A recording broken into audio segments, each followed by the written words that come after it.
Hello, ഞാൻ എന്തിനാണ് ബീച്ചിലേക്ക് പോകുന്നതെന്നാണ് ഇന്നത്തെ വീഡിയോയിൽ ഞാൻ കാണിക്കാൻ പോകുന്നത് കേട്ടോ.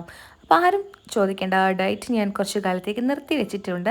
അതിനുള്ള വ്യക്തമായ കാരണം ഞാൻ അടുത്ത വീഡിയോയിൽ അല്ലെങ്കിൽ അതിൻ്റെ അടുത്ത വീഡിയോയിൽ പറയുന്നതായിരിക്കും. ആദ്യം തന്നെ പെട്ടിയിൽ ചുടോടെ കിടന്നിരുന്ന കോളിഫ്ലവർ നമ്മൾ വാങ്ങിയിട്ട് ഓരോ പ്ലേറ്റ് അടിപൊളി ടേസ്റ്റ് ആയിരുന്നു ഗൈസ്. ഇപ്പോഴും വായിൽ വെള്ളം വരുന്നുണ്ട്. അത് കഴിഞ്ഞ പാടെ നമുക്ക് കാടമുട്ട കിട്ടി.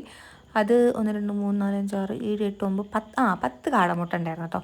അടിപൊളിയായിരുന്നു. അതിൽ ഒരു 9 ഞാൻ തന്നെ ആയിരിക്കും കഴിച്ചിട്ടുണ്ടാവുക. പുറത്തൊന്നും വലിയ താല്പര്യമില്ല, പുറത്ത് കഴിച്ചതുമില്ല. രുക്കുവാവയ്ക്ക് പിന്നെ നമ്മൾ നോർമലായിട്ടുള്ള കാടമുട്ട വാങ്ങിക്കൊടുത്ത കേട്ടോ, മസാല ഒന്നും ഇല്ലാത്തത്. അത് കഴിഞ്ഞ് രുക്കുവാവയ്ക്ക് വേണ്ടിയിട്ട് ഒരു ഓംലെറ്റ് അടിച്ചു. അപ്പോൾ ഓംലെറ്റ് ഇതാ രുക്കുവാവ കഴിക്കുകയാണ്. ആൾക്ക് കോഴിമുട്ട ഭയങ്കര ഇഷ്ടമാണ്. കോഴിമുട്ടയ്ക്ക് കോമ്പ എന്നാണ് പറയുക.